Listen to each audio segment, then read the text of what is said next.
Hello student, Hindi target classes में आपका स्वागत है। आज हम देखेंगे व्यंजन का वर्गीकरण घोष के आधार पर। व्यंजन के वर्गीकरण के दो प्रकार हैं। पहला अघोष,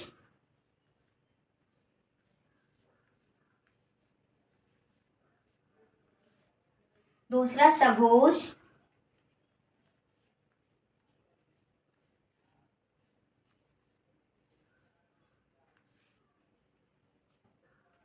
अब हम जानेंगे कि हम अघोष किसे कहते हैं।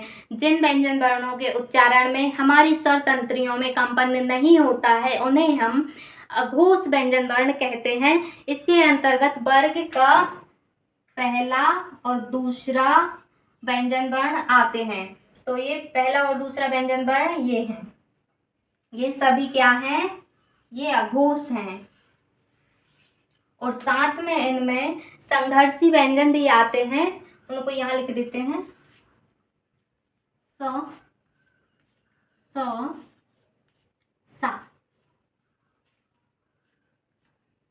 ये संघर्षी व्यंजन वर्ण भी आते हैं।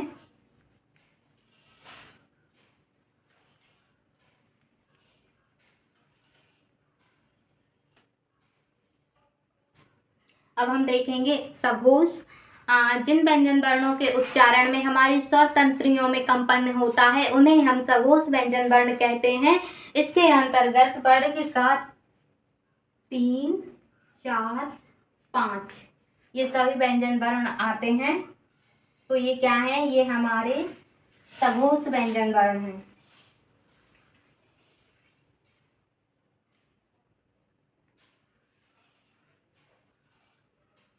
तीसरा, चौथा और पांचवा ये सभी वर्ण सघोष के अंतर्गत आते हैं और इसके साथ में अंतःस्थ व्यंजन भी इसी में आते हैं।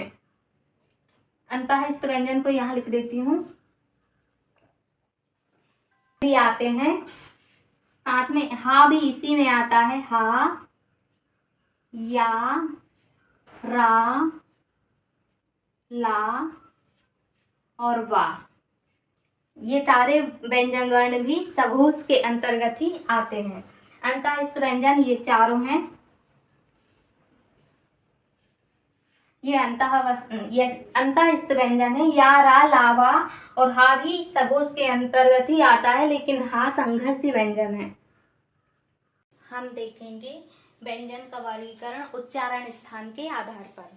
उच्चारण के स्थान के आधार पर किस तरीके से है गया है, तो उसके आधार पर जब हम उच्चारण कंठ से जो उच्चारण होते हैं, का, खा, गा, घा, यम, तो ये कंठ द्वारा उच्चारण होते हैं। तो इस तरीके से 8 भागों में बांटा है। कंठ के अंतर्गत ये का वर्ण पूरा आएगा।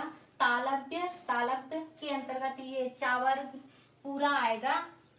तो तालव्य किसे कहते हैं? तालव्य जो व्यंजन वर्ण हमारे मुख से कि तल से जीभ तल में टच जो होती है उसके द्वारा बोले जाते हैं, उन्हें तालव्य व्यंजन वर्ण कहते हैं। जो इस प्रकार है, कंठ से ये वाले बोले जाते हैं। तो कंठ, तालु, फिर मूर्धन्य। मूर्धन्य मतलब जो ऊपर के भाग में जीभ टच होती है तब बोले जाते हैं, तो उन्हें मूर्धन्य बोलते हैं। और दंत, जब दांत से हमारी जीभ टच होती है तब बोले जाते हैं, तो ये है दंत, तावर्ग।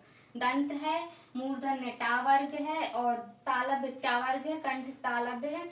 ओष्ठ, हमारे ओठों द्वारा जो व्यंजन वर्ण बोले जाते हैं वो इस प्रकार हैं। तो ये ओठों द्वारा बोले जाते हैं। इस तरीके से वर्गीकरण है। कंठ, तालु, तालव्य, मूर्धन्य, दंत्य, ओष्ठ। अब दंत और ओष्ठ, दांत और ओठ दोनों से मिलकर जो बोला जाता है वो हुआ है। इस तरीके के क्वेश्चन आते हैं कि हुआ कौन सा व्यंजन वर्ण है, तो दंतोष्ठ है। या दंतोष्ठ व्यंजन वर्ण कौन सा है? 4 ऑप्शन दे दिए जाएंगे, तो हुआ दंतोष्ठ व्यंजन वर्ण है। इनमें से भी बीच में से पूछे जाते हैं। तो वत्सर्य यानी जीव एवं मसूड़ा दोनों से मिलकर जो बोले जाते हैं वो है ना, रा, ला। ये जीव और मसूड़े से मिलकर बोले जाते हैं, इन्हें वत्सर्य बोलते हैं। वत्सर्य व्यंजन वर्ण है। और स्वर यंत्र मुखी या काकल्य व्यंजन वर्ण कौन सा है? हा।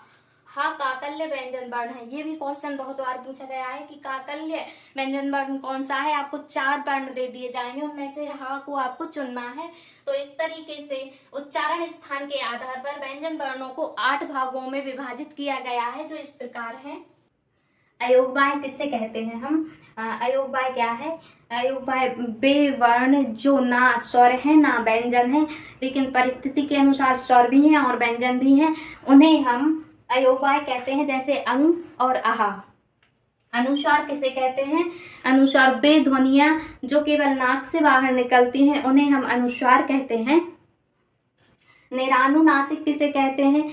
वे ध्वनियां जो केवल मुख से बाहर निकलती हैं, उन्हें हम निरानुनासिक कहते हैं, क्योंकि इसमें नाक से ध्वनि नहीं निकलती है, केवल मुख से निकलती है। अब संगम किसे कहते हैं हम? 2 शब्दों के उच्चारण के मध्य जो हल्का सा विराम पाया जाता है, उसे हम संगम कहते हैं। जैसे कि जल सा। जल सा मतलब पानी की तरह। तो जल सा में जो बीच में विराम पाया जा रहा है, उसे हम संगम कहते हैं। अनुतान किसे कहते हैं? अनुतान बोलते समय आवाज में जो उतार चढ़ाव पाया जाता है, उसे हम अनुतान कहते हैं। ऐसे उतार चढ़ाव जो होता है, उसे हम अनुतान कहते हैं। और अब देखेंगे बलाघात किसे कहते हैं? किसी शब्द के उच्चारण में किसी मात्रा विशेष पर जब बल दिया जाता है, तो उसे हम बलाघात कहते हैं। अब देखेंगे हलंत। हलंत क्या है? हलंत जब किसी व्यंजन वर्ण को स्वर रहित करना होता है, तो उसे हम हलंत कहते हैं। जैसे हलंत का ये निशान है, ये का मैंने जो लिखा है, इसमें जो हलंत लगाया है, अब ये का स्वर रहित हो गया है। तो जब हम स्वर के साथ लिखते हैं तो का ऐसे लिखा जाता है, और स्वर रहित करना रहता है तो हलंत का उपयोग किया जाता है। तो इस तरीके से हमने जाना है अयोग्यबाह्य, अनुस्वार, निरानुनासिक, संगम, अनुतान, बालाघात और हलंत।